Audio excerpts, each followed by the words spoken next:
ಮಂಗಳೂರಿನ ಬೊಕ್ಕಪಟ್ಟಣದ ಯುವಜನ ಸಂಘ ಅಕ್ಷಯ ವತಿಯಿಂದ ಆಚರಿಸಿಕೊಂಡು ಬರುತ್ತಿರುವ ಸಾರ್ವಜನಿಕ ಶ್ರೀ ಗಣೇಶೋತ್ಸವವು ಈ ವರ್ಷ ಸುವರ್ಣ ಮಹೋತ್ಸವವನ್ನು ಆಚರಿಸಿಕೊಳ್ಳುತ್ತಿದೆ. ಆ ಪ್ರಯುಕ್ತ ಪ್ರಾಥಮಿಕ ಶಾಲಾ ವಿದ್ಯಾರ್ಥಿಗಳಿಗಾಗಿ ವಿವಿಧ ಸ್ಪರ್ಧೆಗಳನ್ನು ಆಯೋಜಿಸಿದ್ದರು.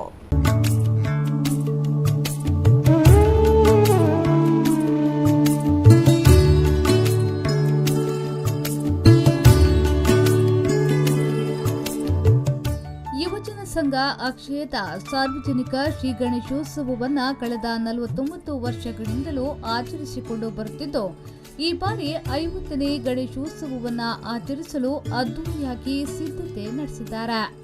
ಇದೇ ವೇಳೆ ಮಾತನಾಡಿದ ಸುವರ್ಣ ಮಹೋತ್ಸವ ಸಮಿತಿಯ ಪ್ರಧಾನ ಸಂಚಾಲಕರಾದ ಕಿಶೋರ್ ಕುಮಾರ್ ಶೆಟ್ಟಿ ಅವರು, ಯುವಜನ ಸಂಘ ಅಕ್ಷಯ ಸಾರ್ವಜನಿಕ ಶ್ರೀ ಗಣೇಶೋತ್ಸವದ ಪ್ರಯುಕ್ತ ಪ್ರಾಥಮಿಕ ಮಕ್ಕಳಿಗಾಗಿ ಸ್ಪರ್ಧೆಗಳನ್ನು ಏರ್ಪಡಿಸಿದ್ದೇವೆ.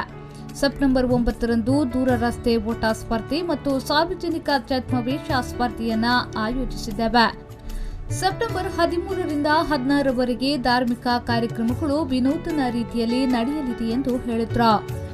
ಆರಾಧ್ಯ ದೈವ ಗಣಪತಿ ಶ್ರೀ ವಿನಾಯಕನ ಚಿತ್ರನು ಉಡುಪೊಂದುಲ್ಲೇರು ಅಂಚೆನೆ ಆಜನೆ ಬಕ 7ನೇ ಕ್ಲಾಸಿನ ಜೋಕುಲು ನಮ್ಮ ದೇಶಗೂ ಹೋರಾಡಿನಂಚಿನ ಸ್ವಾತಂತ್ರ್ಯ ಹೋರಾಟಗಾರನ ಚಿತ್ರನು ಉಡುಪೊಂದುಲ್ಲೇರು ಇನ್ನೊಂದು ಸುಮಾರು 1 ಗಂಟೆದ ಇನ್ನೊಂದು ಸ್ಪರ್ಧೆ ಅಂಚೆನೆ ಇಂಗನ ಮಿತ್ತದ ಅಕ್ಷಯ ಸಭಾಂಗಣಡು ಹೈಸ್ಕೂಲ್ ಮಕ್ಕಳ ಜೋಕುಲೆಗೆ ಸಂಗೀತ ಸ್ಪರ್ಧೆ ನಡೆದುಂಡು ನೆಟ್ ಸಿಂಗಲ್ ಪಕ್ಕ ಪಂಗಡ ಸಂಗೀತ ಸ್ಪರ್ಧೆ ನಡೆದುಂಡು ಒಂದು ಇಂಗನ ಎಲ್ಲ ಇಂಚೆನೆ ಕಾಂಡೆ ಸಾರ್ವಜನಿಕರಿಗಾದ ದೂರದರ್ಶನ ಓಟ ಸ್ಪರ್ಧೆ ಕಾಂಡೆ 6 ಗಂಟೆಗೆ ನಡಪರುಂಡು ಅಂಚೆನೆ ಎಲ್ಲ ಬಯ್ಯಾಗ ಸಾರ್ವಜನಿಕರಿಗಾದ ಇಲ್ಲಿಯ ಜೋಕುಲಡು ಪತ್ತಿನ ಮಲ್ಲಕಲೆ ಗುಟ್ಟಗತಕಲೆಗೆಲ್ಲ ಚಕ್ರವೇಶ ಸ್ಪರ್ಧೆ ನಡಪರುಂಡು ಈ ಒಂದು ಕಾರ್ಯಕ್ರಮ ಈಗನ ಭಾರಿ ವಿಜೃಂಭಣೆ ನಡೆದುಂಡು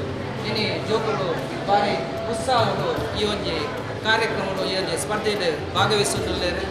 ಅಂಚೆನೆ ಈ ಜೋಕುಲು ಇಂದು ಅಕ್ಷಯ ವಿನಾಯಕ ಸಭಾಂಗಣದಲ್ಲಿ 3 ವಿಭಾಗದಲ್ಲಿ ಚಿತ್ರಕಲಾ ಸ್ಪರ್ಧೆ ಮತ್ತು 5ರಿಂದ 7ನೇ ತರಗತಿ ಮಕ್ಕಳಿಗೆ ಸಂಗೀತ ಸ್ಪರ್ಧೆಯನ್ನ ಆಯೋಜಿಸಿದ್ರು. ಸುಮಾರು 50ಕ್ಕಿಂತಲೂ ಅಧಿಕ ಮಕ್ಕಳು ಈ ಸ್ಪರ್ಧೆಯಲ್ಲಿ ಪಾಲ್ಗೊಂಡ್ರು.